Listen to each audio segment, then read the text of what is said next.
আওয়ামী লীগের যারা নেতাকর্মী রয়েছেন এবং গত সেই 2009 সন থেকে অব্যাহতভাবে জুলুম করেছেন, অত্যাচার করেছেন, 2 নম্বরই কর্মকাণ্ড করেছেন এবং মানুষের জীবন রীতিমতো জাহান্নামে পরিণত করেছিলেন, তারা এই সময়টিতে কেমন আছেন? এবং পত্রপত্রিকা অনেক ঘটনা আসছে না, কিন্তু আমরা যারা সমাজকে খুব নিকট থেকে দেখার চেষ্টা করছি, তারা আওয়ামী লীগের নেতাকর্মীর যে দুর্নীতিবাজ অংশটি, মন্দ অংশটি, তাদের জীবনে যে বিবর্তন এবং তাদের জীবনে যে অভিশাপ যেভাবে আমরা দেখছি, এইরকম দুর্বিষহ অবস্থা আমরা কখনোই ইতিপূর্বে দেখিনি। আওয়ামী লীগ জমানাতে বিএনপির উপর অনেক অত্যাচার হয়েছে, জামাতের উপর অনেক অত্যাচার হয়েছে, এটা সত্য। কিন্তু অত্যাচারের সঙ্গে সঙ্গে সামাজিক সহমর্মিতা, প্রকৃতির বিচার, এই জিনিসগুলো বেশিরভাগ ক্ষেত্রেই ছিল। যেমন ধরুন, ইলিয়াস আলীকে কিডন্যাপ করা হয়েছে, তো ইলিয়াস আলীকে বা চৌধুরী আলমকে গুম করা হয়েছে, ইলিয়াস আলীকে গুম করা হয়েছে, কিন্তু তার পরিবারের প্রতি সমাজ, সংসার, রাষ্ট্র সবাই সহানুভূতিশীল ছিল এবং এখনো আছে। আবার ধরুন, বিএনপির কোনো শীর্ষ নেতাকে সপরিবারে গ্রেপ্তার করা হলো, সমাজের যারা বিবেক সবাই কিন্তু এটার নিন্দা জানিয়েছে এবং তারা জেল খেটেছে ঠিকই, কিন্তু তাদের পরিবার বা পরিজন এই সব কিছুর মধ্যে একটা ব্যালেন্স ছিল। পরিবারের সদস্যরা জেলখানা যেতে পারতেন, স্ত্রী পুত্র সন্তানদের সঙ্গে তাদের দেখা হতো, আবার জেল থেকে বের হওয়ার পর কষ্ট হয়েছে, অনেক কষ্ট হয়েছে, কিন্তু সামাজিক বন্ধন ছিল, অভিশাপটা তাদের জীবনে আসেনি। কিন্তু এবার যেটি হলো সেটা হলো আওয়ামী লীগের যে দুর্নীতিবাজ অংশে, আমি ভালো লোকের কথা বলছি না, আওয়ামী লীগে অনেক অনেক ভালো মানুষ আছেন, কোটি কোটি। আমি শুধুমাত্র দুর্নীতিবাজদের কথা বলছি, পদ পদবীধারী অথবা পদ পদবী ছাড়া, যারা আওয়ামী লীগকে ব্যবহার করে, এবং এরা শুধু আওয়ামী লীগ না, এর বাইরে আওয়ামী লীগের সহযোগী অন্যান্য দলও আছে, জাসদও আছে, ইনু সাহেবের দল আছে, মেনন সাহেবের দল আছে, আরও অনেকের দল আছে। তো সেই সকল দলের মধ্যে যারা মন্দ লোক, সবাই এই 2024 সনের সেপ্টেম্বর মাসে এসে এমন এক দৈব দুর্বিপাকে তারা পড়েছেন এবং সেই দৈব দুর্বিপাকে তাদের জীবনে এমন ঘটনাগুলো ঘটেছে যেগুলো আমি বর্ণনা করছি তাদেরকে ছোট করার জন্য নয়, আমরা যারা এখন ক্ষমতায় আছি তাদের শিক্ষার জন্য। প্রথমত, এবারের এই শেখ হাসিনার পলায়নের পর যত আওয়ামী লীগ নেতাদের বাড়ি ঘর পুড়েছে, এটি 1971 সনেও কিন্তু হয়নি।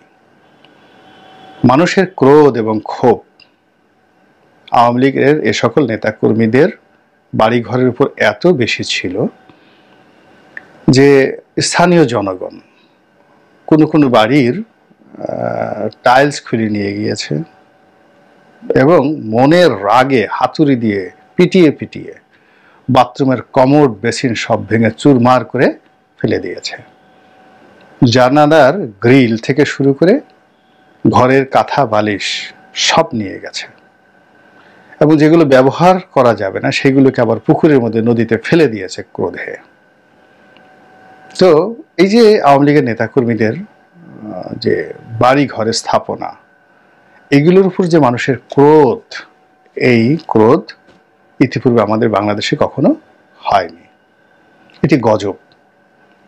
দ্বিতীয়ত, আওয়ামী লীগের অনেক নেতার মিল কলকারখানাকে জ্বালিয়ে পুড়িয়ে ছারখার করে দিয়েছে, সবার দেয়নি, কারো কারো। বিশেষ করে অনেক অনেক নেতা, বেশ কয়েকজন নেতা, আমি নাম বলে তাদেরকে এই মুহূর্তে আঘাত করতে চাইনি, যারা এই পুরো সময়টি অর্থাৎ 2009 থেকে একদম 24 পর্যন্ত তাদের শিল্প কলকারখানা যে সমস্ত এলাকাতে ছিল তাদের আশেপাশে সমস্ত মানুষের জীবন তারা হারাম করে দিয়েছে। সবার জমি দখল করেছে, অনেকের জমি দখল করেছে, এমনকি পয়সাও দেয়নি। তাদের যে সকল ওয়ার্কার তাদের উপর ইচ্ছা মতো জুলুম করেছে, নির্যাতন করেছে।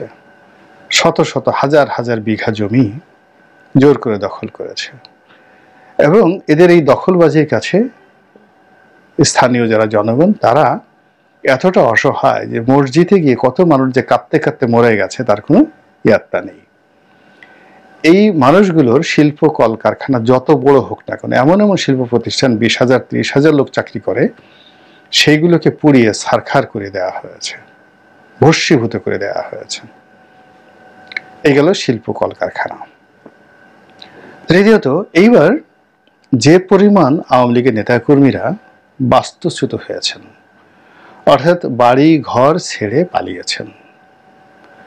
একেবারে অজপাড়াগাঁয়ের একজন ছাত্র লীগের মানে ওয়ার্ড পর্যায়ের কর্মী থেকে শুরু করে একেবারে শেখ হাসিনা পর্যন্ত, মানে এরকম কত লোক হবে? 10 লাখ, আরো বেশি, 20 লাখ। এরা বাস্তুচ্যুত, মানে তারা যে এলাকাতে ছিলেন সে এলাকা তারা ছেড়ে দিয়ে অন্য এলাকাতে চলে গেছেন। 20 লাখ লোক বাস্তুচ্যুত হয়েছেন, কম করে হলেও আমার কাছে মনে হয় আরো বেশি।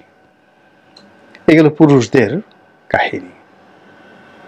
দ্বিতীয় যে ঘটনাটি ঘটেছে সেটি হলো অনেকে সপরিবারে বাস্তুচ্যুত হয়েছেন, পরিবার এবং পরিজন সহ তারা পালিয়ে গেছেন।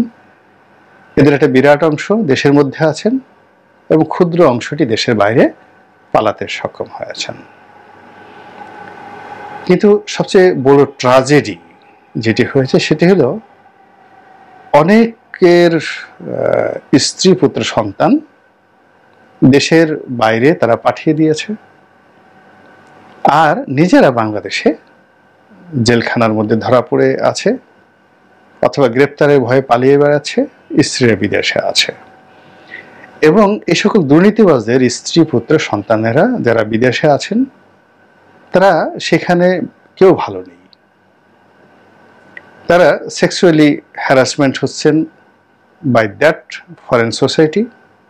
ওখানে যারা বাঙালি কমিউনিটি আছে তারা কেউ তাদেরকে সাহায্য করছেন না, এবং অনেকের ব্যাংক অ্যাকাউন্ট ফ্রিজ হয়ে গেছে। হয়তো বাড়ি আছে বেগমপাড়াতে, তারা সেখানে বাড়িতে আছেন কিন্তু সংসার চালানোর মতো টাকা তারা জানেন না, কেননা মূল সোরটা জেলখানাতে আছে।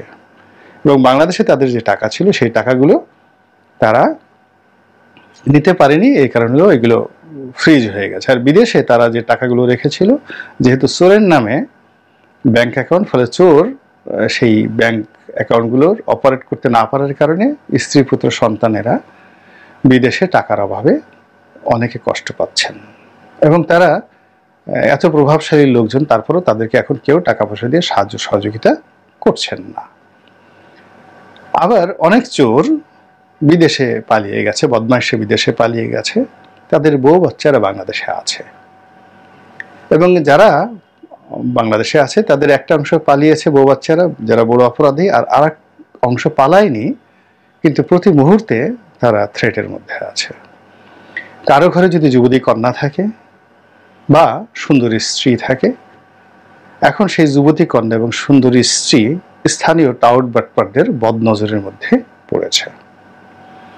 অনেকে এখানে একটা সমঝোতা দফা রফা করে কোনো মতে বসবাস করছে এবং অনেকে নিজেকে বিলীন করে দিতে বাধ্য হচ্ছে। এইরকম দুর্বিষহ ঘটনা বাংলাদেশে কখনো ঘটেনি।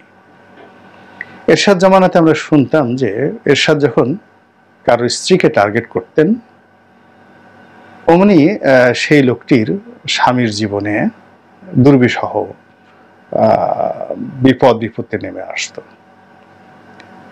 তাকে মেনে নিতে হতো যে শাসকের অঙ্কশায়ী বা অঙ্কশায়িনী হবে তার স্ত্রী, এবং তিনি সেটা প্রমোট করবেন, যেমন জিনাত মোশাররফ। এটা তার হাজব্যান্ড মোশাররফ সাহেব মেনে নিয়েছিলেন। লোভের বশবর্তী হয়ে স্ত্রীকে তিনি দিয়েছিলেন এরশাদের কোলে তুলে। এরকম ভ্রষ্টতা সেখানে ছিল। আবার মারিয়া মমতাজ নামক যে মহিলা, তার স্বামীকে জেলে যেতে হয়েছিল তার স্ত্রীর কারণে, তিনি তাকে নাকি বিয়ে পর্যন্ত করেছিলেন। এরকম অনেক ঘটনা এরশাদ জামানাতে হয়েছে। তো এখন ঠিক রাষ্ট্রীয় পর্যায়ে যারা কর্তা ব্যক্তি তারা এই কাজগুলো করছে না, কিন্তু এদের সংখ্যা যেহেতু লাখ লাখ, অনেক ইউনিয়ন চেয়ারম্যান পালিয়েছে, কিন্তু বউ বাচ্চা গ্রামে আছে, তাকে স্থানীয় টাউট বটওয়ারের সঙ্গে মিল মহব্বত করে চলতে হচ্ছে। ফলে পুরো সোসাইটির মধ্যে যে পারভার্সন, এই পারভার্সনটার কারণে আগামী 10 বছর 15 বছর একটা জেনারেশন যে তৈরি হবে, এই জেনারেশনের একটা অভিশপ্ত জেনারেশন তৈরি হওয়ার সম্ভাবনা দেখা দিয়েছে।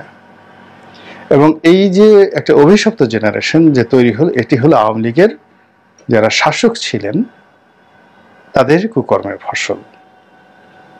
আওয়ামী লীগের যারা নেতাকর্মী এখনো তারা তওবা করেননি, ভুল থেকে বের হয়ে আসেননি, তারা এখনো স্বপ্ন দেখেন যে আবার সেই শেখ পরিবার, আবার সেই শেখ হাসিনা, আবার সেই শেখ হাসিনার হাতে নিরাপদ বাংলাদেশ। এই যে তাদের একটা ইলিউশন কল্পনা, এই কল্পনার কারণে কি হচ্ছে যে বর্তমান সমস্যা, এই সমস্যাটা না কমে বরং ক্রমশ বেড়ে যাচ্ছে।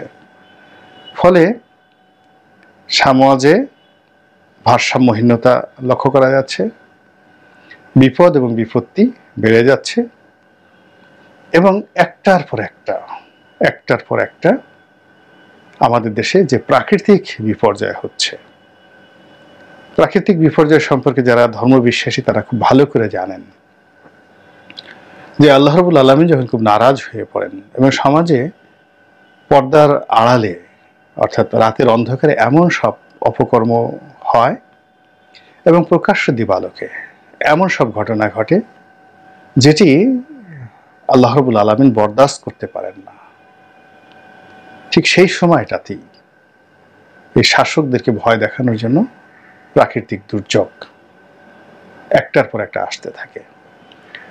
আগস্ট মাসের 5 তারিখ থেকে আজ পর্যন্ত আমাদের এই বাংলাদেশে যে কয়টি প্রাকৃতিক দুর্যোগ এসেছে এবং এখনো পর্যন্ত যে সকল প্রাকৃতিক বিপর্যয় আমাদেরকে তাড়া করছে, এর ফলে আমরা শত চেষ্টা করেও এই যে বিপদ এবং বিপত্তি, এর থেকে রক্ষা পাচ্ছে না। একটা বিপদ যাচ্ছে তো আর একটা বিপদ আসছে।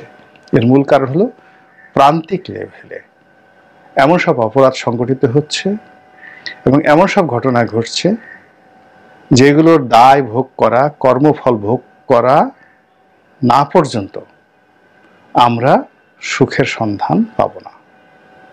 আল্লাহর কাছে প্রার্থনা করি, ক্ষমা চাই আমার নিজের ভুল এবং ভ্রান্তির জন্য, আমার পরিবারের ভুল এবং ভ্রান্তির জন্য, এবং আপনারা যারা দেখছেন আপনাদের সবার জন্য দোয়া করছি আল্লাহ যেন আমাদেরকে তার অভিশাপ থেকে, তার রাগ এবং ক্রোধ থেকে রক্ষা করেন, সমাজে এবং রাষ্ট্রে সুখ শান্তি সমৃদ্ধি ফিরিয়ে দেন এবং আমরা যেন একটি শান্তিময় দেশ পেতে